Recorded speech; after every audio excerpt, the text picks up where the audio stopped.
National Capital Area, and I'm excited to have you all here today. A couple of housekeeping items to keep our community safe. We're going to be following social distancing and mask wearing requirements by the DC Department of Health. So if you don't have a mask, please see one of our staff members. And if you happen to be feeling sick, you can visit our medical tent. Each year, YWCAs across the nation gather to stand against racism, to unite their voices, to educate, advocate, and promote racial justice. Today, we stand on this historic plaza in solidarity with communities that have experienced and continue to experience injustice. We are glad that you are standing with us. In the past year, we have heard many calls for justice and accountability. And we watched as our communities took to the streets and the ballot box to make their voices heard, all in the middle of a global pandemic. We hear you, we see you, and we stand with you. At the YWCA National Capital Area, we believe that with our collective power, we can have a future without racism. With that said, we're proud to welcome others that are committed to racial justice to share their stories and calls to actions today. So, I would first like to welcome Alicia Rhodes, who's the interim CEO at YWCA USA, whose mission is to eliminate racism and empower women and promote peace, justice, freedom, and dignity for all. Welcome, Alicia.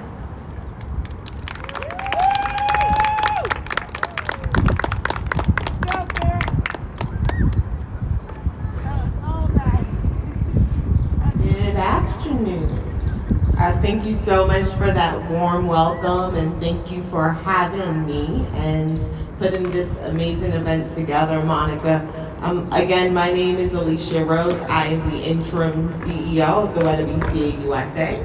I also serve as the COO of the YWCA USA. I've been a part of the movement for the last 15 years, and I could not think of another way to spend my professional career. I'm partnering with so many amazing people, amazing women and leaders like Monica Gray, the CEO of YWCA National Capital Area, in our fight to eliminate racism and empower women. So thank you for having us, and thank you all for just taking the time out of your beautiful Saturday to come here and say enough is enough. We've been reckoning for many years.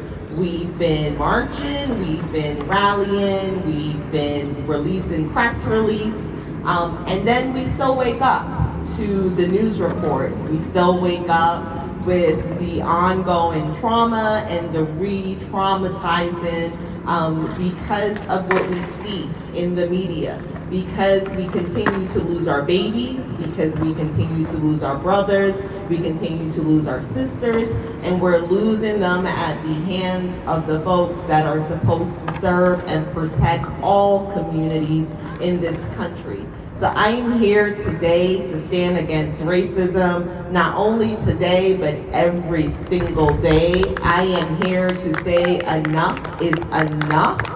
And it is time to move from reckoning to resolution. We kicked off our 15th, Yolanda, our 15th YWCA Stand Against Racism campaign on Thursday. We had an amazing turnout. The theme for this year is addressing racism as a public health crisis. And we all know, and by the fact that you're here with us, we know that it is really, really hard for people in marginalized communities to access health care that they need to live a healthy life. So we're here to call out the obvious. It is not okay that we have to do this, but we'll do it because our communities need us, our kids need us, and we need each other. We sat on our hands early this week waiting for the results of Derek Chauvin's trial. And while we sat waiting, we got an ounce of accountability But while we received that accountability, we also had to deal with losing Micaiah, a 16-year-old girl in Columbus, Ohio, at the hands of the police. And on Sunday, a couple of days before the verdict, we lost Dante Wright, who was in his car and was accidentally shot by a police officer who was trying to tase him. And then the day after, we lost Andrew Brown Jr., who was being served a warrant, but lost his life at the hands of the police. And although we will say we don't know the details of how Micaiah or all of the details around Dante's passing or Andrew Brown, what we do know, or what I do know, is that if either of them were white, they will still be here with us, right? So we're here again to say enough is enough. We're here to stand with YWCA National Capital Area. We're here to figure out the solutions that we need to move our communities from barely surviving to thriving. We're here to figure out how our kids can go to school and be safe while in school. And we're here to say yet again, enough is enough. So I'm gonna ask you to join me in saying enough is enough. Let's go. On the count of three. 1, 2, 3. Enough is enough. One more time. Enough is enough. Thank you. So as we join arms and lock arms, I encourage you to stay connected. I encourage you to visit our Stand Against Racism website. I continue to stay in partnership and community with YWCA National Capital Area, who does not stand alone, but they stand with 200 local associations across the country. This week alone, we're hosting 100 Stand Against Racism events.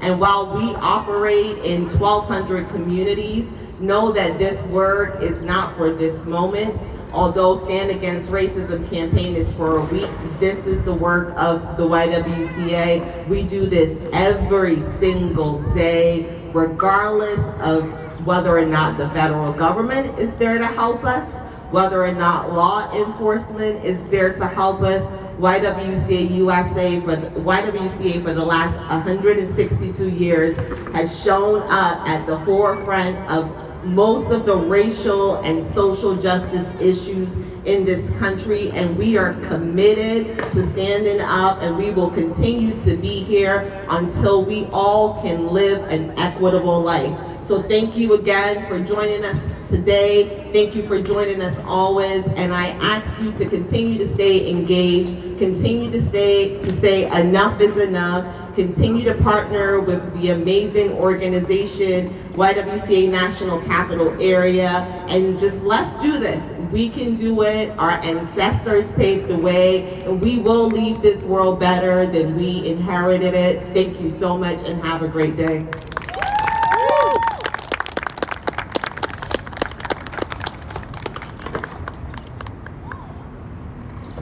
Thank you, Alicia, for those inspiring words. Next, we have Dempsey from the Capital Area Immigrants' Rights Coalition, which strives to ensure equal justice for all immigrant adults and children at risk of detention and deportation in the Capital Area region and beyond. Claire?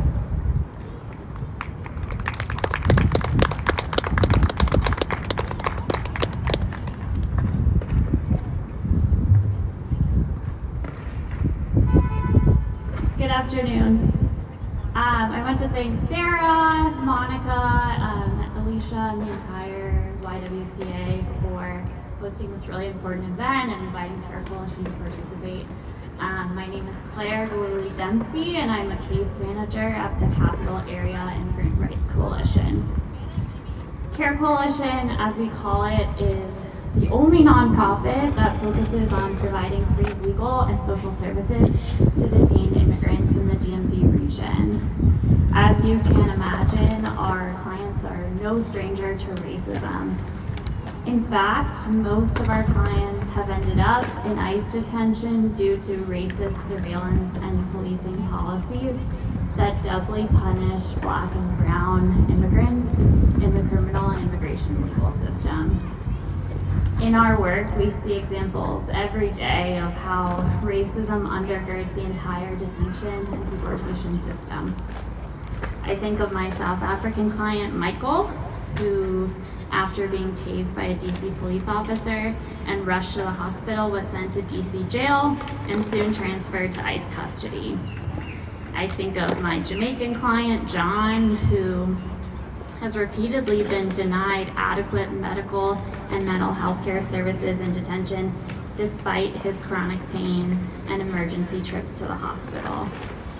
I think of our dozens, if not hundreds, of clients who have contracted COVID-19 simply because the government has prioritized their detention and deportation over their basic health and safety.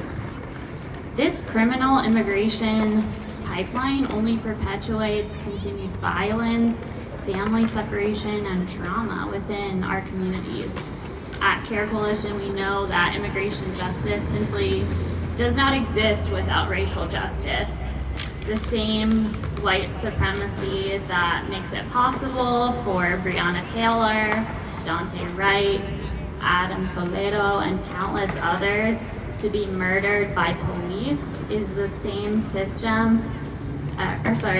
white supremacy and system that undergirds the detention and deportation system.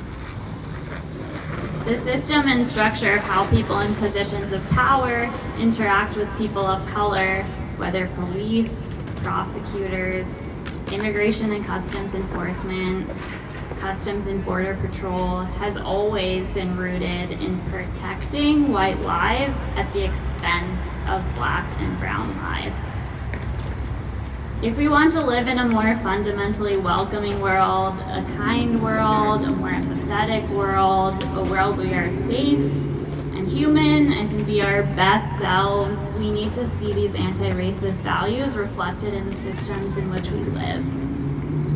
On a personal level, I have a lot of work to do. I am trying to learn about abolition. I'm reading about it. I'm learning from BIPOC organizers in DC who are leading campaigns around things such as financial relief for excluded workers who haven't been able to access federal stimulus money. At work, I'm lucky enough to be a part of an organization that's fighting for that better world every day by providing legal and social services to as many people as possible, both children and adults caught up in the cycle of detention and deportation. We provide legal representation so folks can leave detention and stay in the United States safely and permanently. Social services, my team, so people can be released can be supported once they're released from detention, and impact litigation for sweeping policy change. Quick plug, if anyone wants to get involved, the best way to do so is to check out our website, carecoalition.org. We send out action alerts every couple of weeks to let you know what we've been up to and invite you to take part in what we're doing as well. Thank you so much.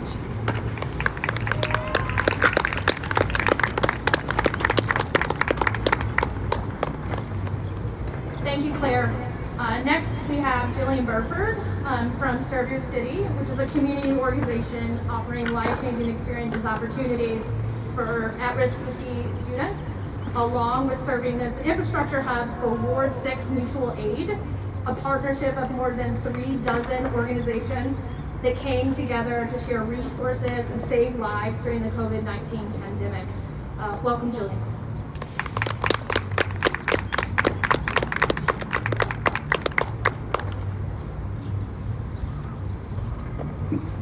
Hi, my name is Jillian Burford, and I'm a 28-year-old community organizer and also a DC native.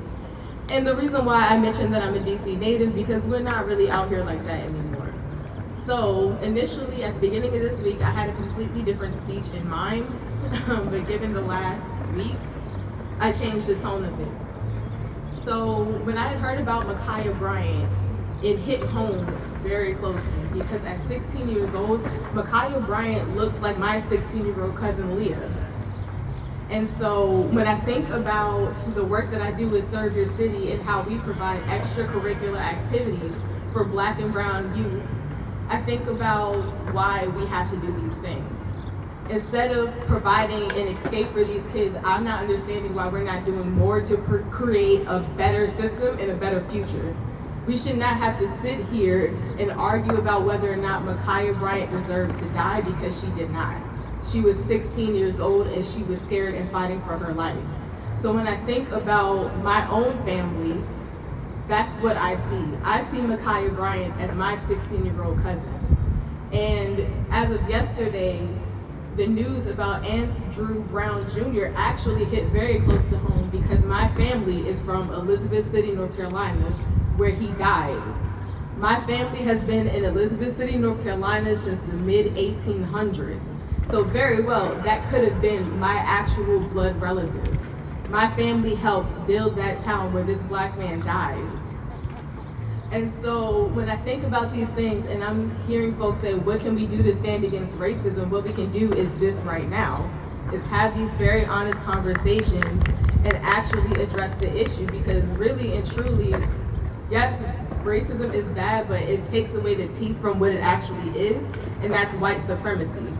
Because white supremacy is what's taking away Breonna Taylor's and Micaiah Bryant's and and Adam Toledo's, because that's what the system has been created to do. I shouldn't have to stand here today to have this conversation, because we all know what we need to do, but we're just not seeing it get done. And I appreciate everyone who is here today who believes in this message and believes in this mission. Because if we don't, who else will?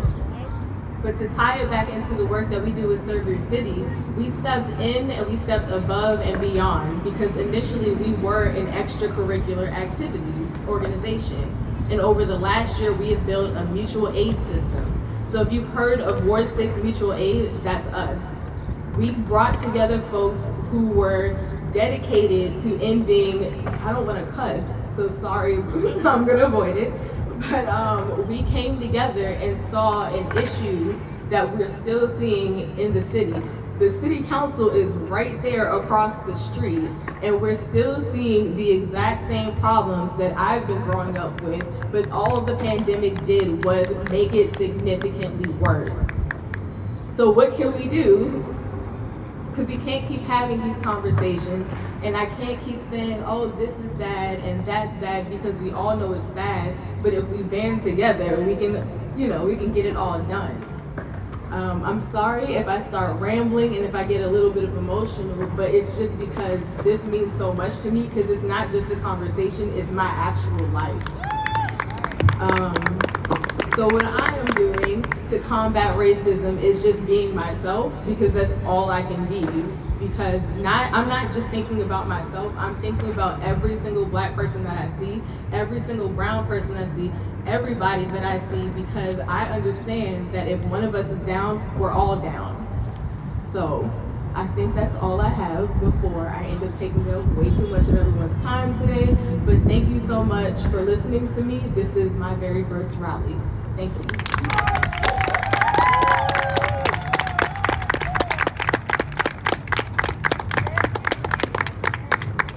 Thanks, Jillian. I appreciate your DC native perspective as we all stand here in the District of Columbia.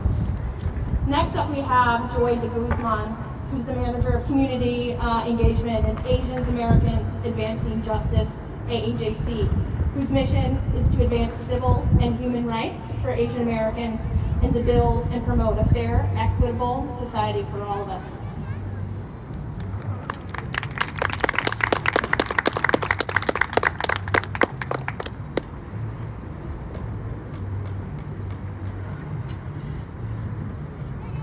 Hi everybody. So in 1989, my mom left the Philippines, the first in her family to leave the Philippines, because at the time her family couldn't make ends meet, much less send all her siblings to college. Over 30 years later, my mom and all 11 of her siblings and their children have all graduated from college and were able to provide a better life for their family. Thank you. I get to be here with all of you because of the sacrifices that my mom made and because of her immigration journey across the world. My name is Guzman, and I work for Asian Americans Advancing Justice, AAJC. Rooted in the dream of immigrants, our organization's mission is to advocate for civil and human rights for Asian Americans and build a more fair and equitable society for all. While the country has continued to suffer from the COVID-19 pandemic for the past year, the Asian American community has seen a sharp increase in anti-Asian hate crimes across the country.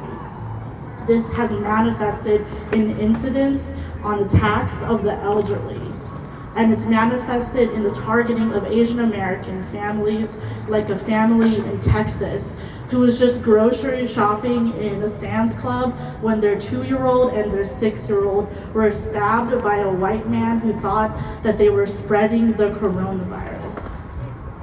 Last month in Atlanta, Georgia, 8 people, 6 of whom were Asian American, were shot by a white man in 3 massage parlors in Atlanta, Georgia.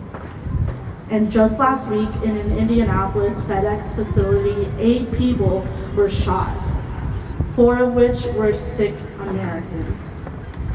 While the COVID-19 pandemic has exacerbated anti-Asian hate crimes, we know that crimes against the Asian American community, against the Black community, against immigrant and communities of color are not anything new. Even before the pandemic, I have been called Ling Ling, I've been harassed on the street, I was even followed by a man from the metro a mile to my office because he just really wanted to know what kind of Asian I was.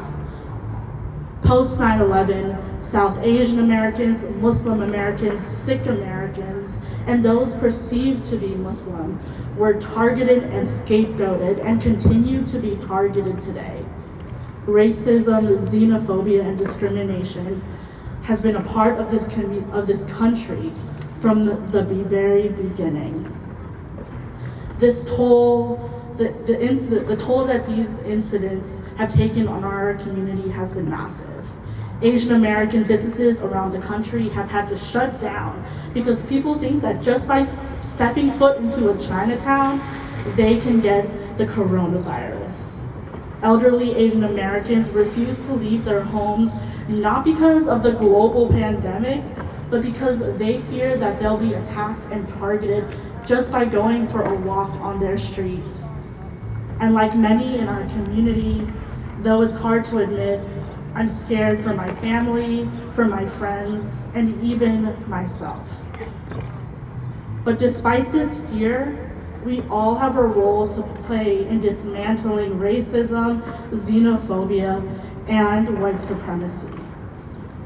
If you experience an incident of hate, you can report your story to standagainsthatred.org, and by sharing your story, you can help educate the public, empower others, and signal to service providers where they need to provide more assistance.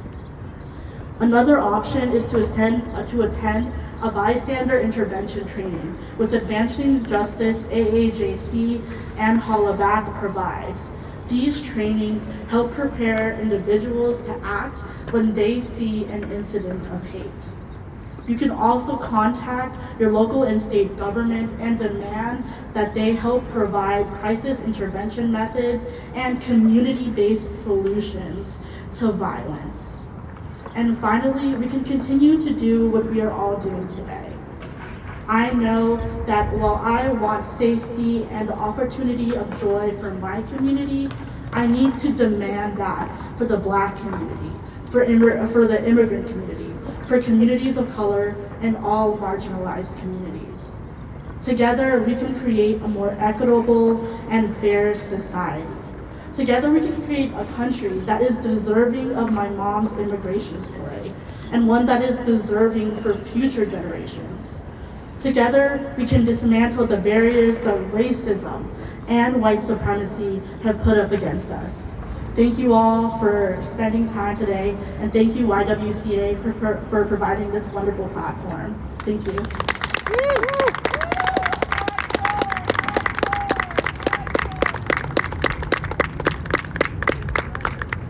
Thank you, Joy. And now we're going to conclude our program today with Monica Gray, who's the CEO of YWCA National Capital Area. Let's welcome Monica.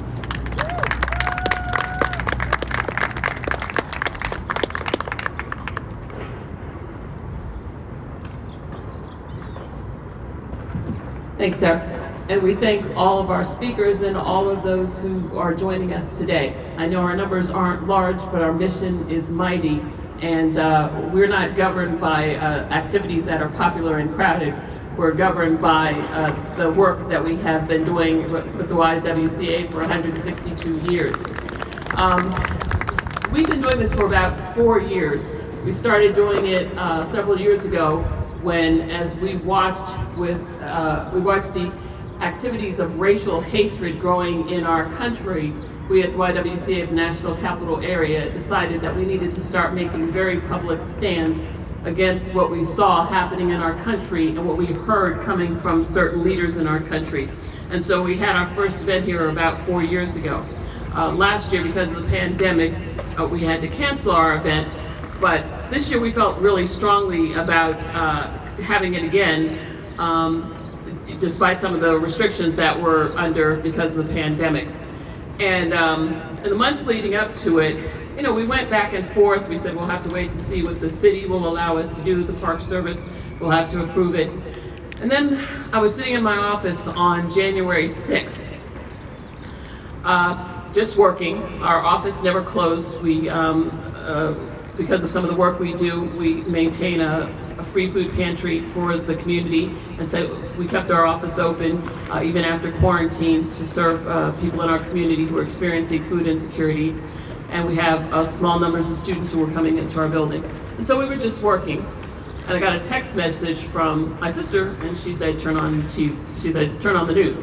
And so I pulled up the news on my computer, and I saw what was happening here, and then at the Capitol, shortly after at the Capitol. And within minutes, we got an alert from the city suggesting that those of us who did certain lines of work, including our racial justice work, close down our operations and send people home so that they can be safe. And I remember sitting at my desk and finding myself growing with anger at the thought that we were going to have to close down a food pantry that provided a lifeline for the people in our community who were suffering the most because of this pandemic. And we were being forced to do so because of some people who were hate-mongering in this plaza and then down at our Capitol. And I remember in that moment I said to myself that if the city allows us to have just 10 people on Freedom Plaza for the weekend of Stand Against Racism, then we will be those 10 people, because we needed to claim this space back. We needed to tell people all over this country that you don't get to take over Freedom Plaza, which was named for Martin Luther King Jr.'s I Have a Dream speech. You don't get to take over the capital of our country, which was built by my enslaved ancestors for all of us. You don't get to march through the streets of my city because you don't want to share this country with all of us.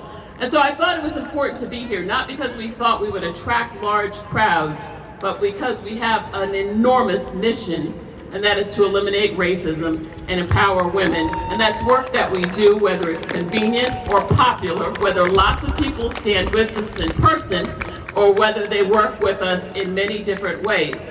And so we just wanted to come here and reclaim this place and this space.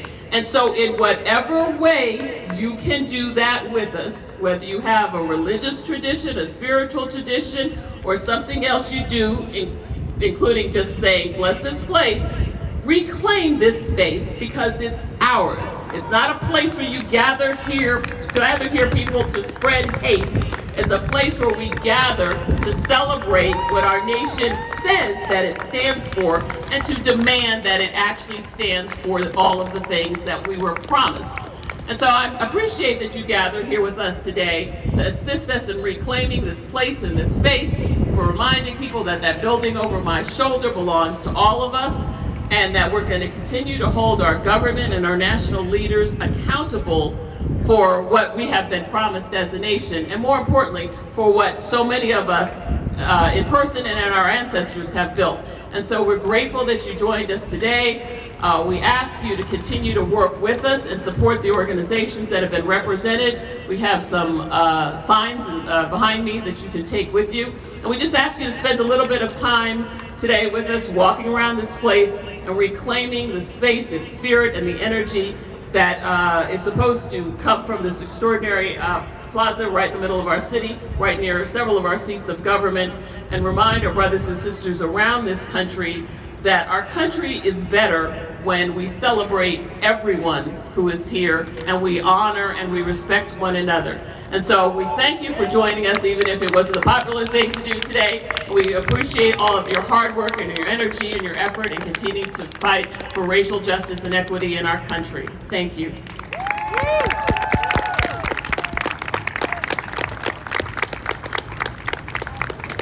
Wow, thanks, Monica. We're so glad that each and every one of you have joined us today. We know that today is just the start for a more just and equitable world. So let's activate our collective power. Whether you organize, advocate, vote, or serve your community, each of us can take a stand against racism by working together. Now, we ask that you stand with us in solidarity, raise your sign, raise your voice, and stand against racism. No